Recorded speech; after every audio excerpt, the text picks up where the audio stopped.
Hey, everyone! Welcome back to the channel. Have you been wondering if the Mac Mini M4 is worth it for video editing, especially when it comes to running Final Cut Pro in 2024? Well, today we're going to take a deep dive and put this little powerhouse to the test. With its M4 chip, can it really handle the demanding world of video editing? We'll be testing everything from 4K footage to color grading, and comparing how it stacks up against the MacBook Pro M4 Pro, and even some Windows PCs. If you've been considering the Mac Mini M4 for video editing, this review is something you don't want to miss.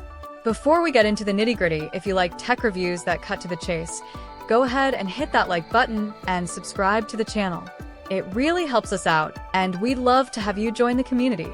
So, let's talk about what the Mac Mini M4 brings to the table.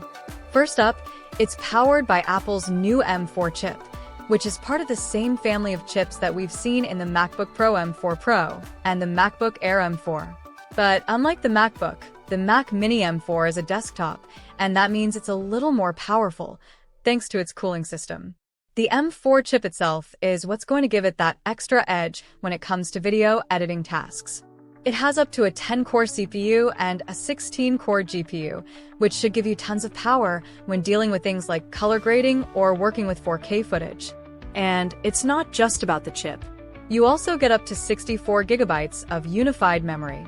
This is especially important when you're working with complex video files or want to jump between multiple editing apps.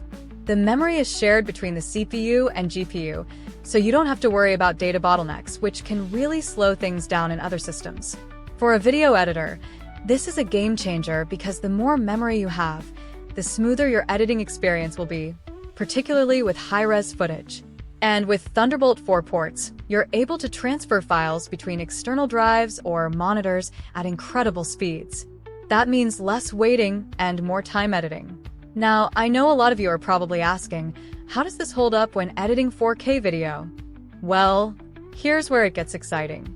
The Mac Mini M4 absolutely shines in this area. In my tests, even when dealing with multiple layers of 4K video, I didn't see any noticeable lag or stuttering. Whether I was scrubbing through footage or applying complex color grading, everything was fluid. It really feels like the M4 chip was made for video editors, and it makes a huge difference. And when it comes to rendering or exporting footage, this thing is fast. Compared to the older Intel-based Mac Minis, the M4 is way quicker. And if we're comparing it to the MacBook Air M4, the Mac Mini M4 is noticeably faster in both processing and graphic rendering. Let me know how you feel about all the details we've shared so far. If you're enjoying the video, don't forget to like and subscribe. It takes just a second, and we really appreciate it. Alright, let's talk about the pros and cons of the Mac Mini M4. First, the pros. One of the biggest things I love about this machine is its performance. Whether you're working on Final Cut Pro or DaVinci Resolve, this machine can handle all the heavy lifting. It has more than enough power to keep up with 4K video editing, multi-camera workflows, and even some light motion graphics work. Another huge plus is its compact design. If you're someone who works in a smaller space or just prefers a minimal desk setup, the Mac Mini M4 won't take up much room, and it still packs a serious punch. Plus, the Thunderbolt 4 ports are amazing for transferring large video files quickly. Now, of course, there are a few cons to consider. The biggest drawback for some people is the lack of upgradability. You can't swap out the RAM or storage down the line, so whatever configuration you pick, you're stuck with it. If you're the type of person who likes to upgrade your system every few years, this might be a deal breaker. Another downside is that the Mac Mini M4 doesn't come with a built-in screen. So, if you don't already have a monitor, you'll need to budget for that as well. While some might see this as a negative, I actually appreciate the flexibility. You can pair it with the screen of your choice, but it does add an extra cost if you don't have one. When comparing it to other products on the market, the Mac Mini M4 is really something special. For instance, if you're looking at the MacBook Pro M4 Pro, that's a more powerful machine but also much pricier. The MacBook Pro has a built-in screen and is more portable, but it's not nearly as affordable as the Mac Mini M4. For people who already have a monitor they love, the Mac Mini M4 is definitely the more budget-friendly option, while still delivering excellent performance. On the Windows side, you might be eyeing a machine like the Dell XPS 15. It's a solid laptop with good performance, but it doesn't have the optimized software ecosystem like macOS does. Plus, the Mac Mini M4 stays significantly cooler and quieter under load compared to the Dell XPS 15, which tends to run hot and loud during heavy tasks.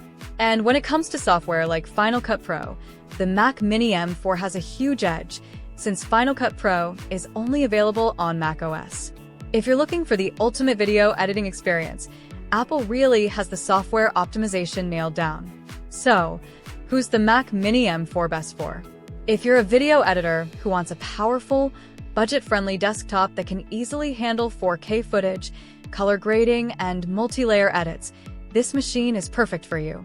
It's also ideal for anyone who doesn't need the portability of a laptop and prefers a desktop setup that doesn't take up too much space. However, if you're someone who plans on doing 8K video editing or working with extremely complex motion graphics, you might want to look at the MacBook Pro M4 Pro or the Mac Pro for that extra power. But for most editors, the Mac Mini M4 is more than capable. If this review has helped you decide if the Mac Mini M4 is right for you, give this video a thumbs up and hit that subscribe button. We've got more content like this